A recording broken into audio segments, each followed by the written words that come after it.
नमस्कार भक्तों, स्वागत है आपका भक्ति के रहस्य 123 में। भाइयों और बहनों, आज हम आपको ले चलते हैं एक ऐसे संत की ओर जिनकी करुणा ने करोड़ों दुखियों को आश्रय दिया, जिनकी नजर से पापी भी पवित्र हो गए और जिनका नाम सुनते ही हर भक्त का मन साईं गुनगुनाने लगता है।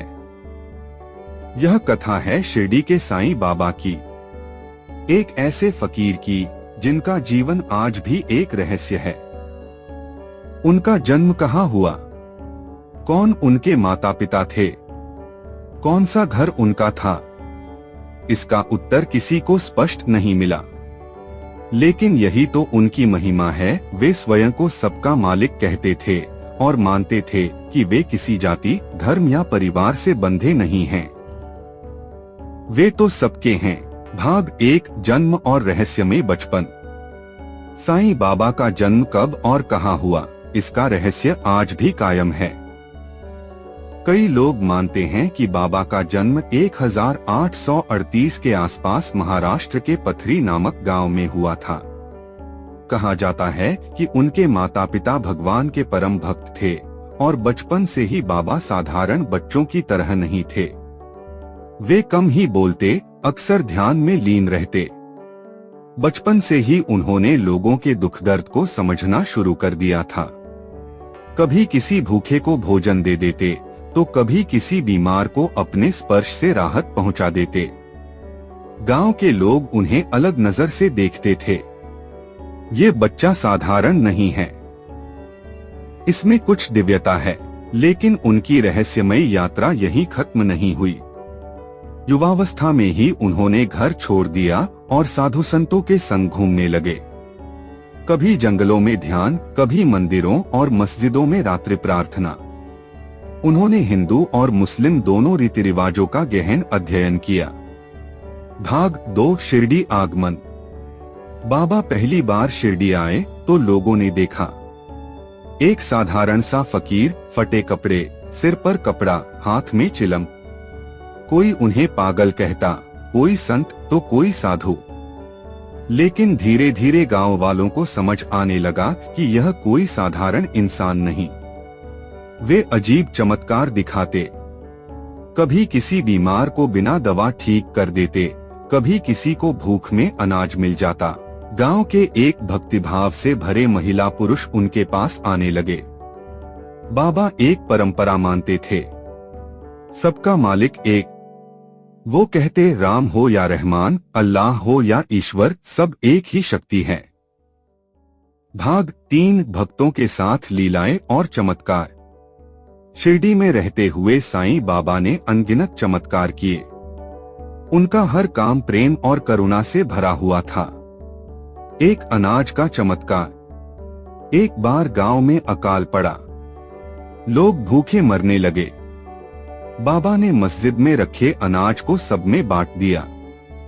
जब भक्तों ने चिंता जताई, बाबा कल का क्या होगा? बाबा मुस्कुराए और बोले, अरे सबका मालिक देख रहा है। और सच में कुछ ही दिनों में बाहर से अन्नदाताओं का आगमन हुआ। 2 दियों का चमत्कार। एक बार दीपावली पर गांव में तेल खत्म हो गया। भक्त उदास हो गए, अब दीपक कैसे जलाएं? बाबा ने पानी लिया और उसमें अपनी कृपा डाली और आश्चर्य, वह पानी तेल की तरह जलने लगा। पूरा गांव दीपों से जगमगा उठा।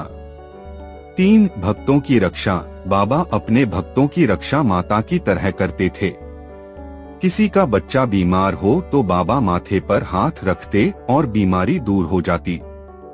किसी का व्यापार डूब रहा हो तो बाबा आशीर्वाद देकर उसे उबार देते। भाग 4, साईं उपदेश।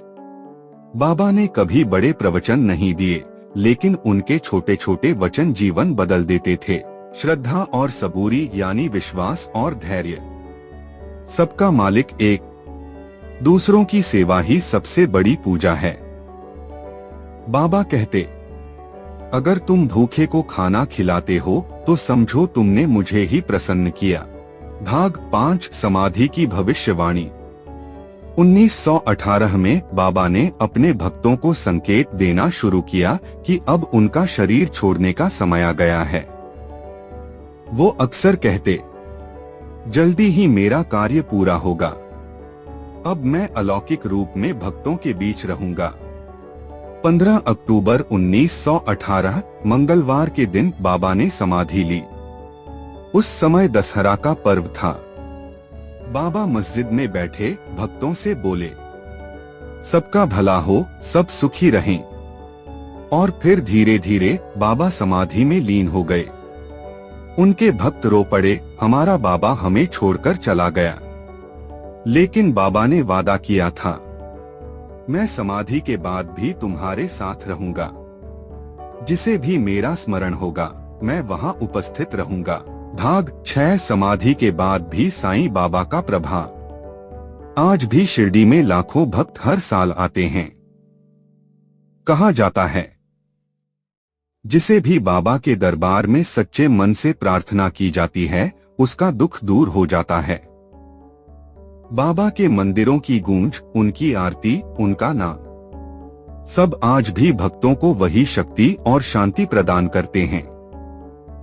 साईं बाबा का जीवन हमें यह सिखाता है कि धर्म, जाति, भाषा से ऊपर उठकर इंसानियत की सेवा ही सबसे बड़ा धर्म है।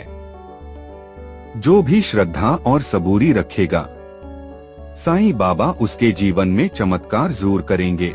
अगर इस कथा ने आपके हृदय को छुआ हो तो भक्ति के रहस्य 123 को सब्सक्राइब करें और साईं बाबा की कृपा में हमेशा जुड़े रहें। ओम साईं राम।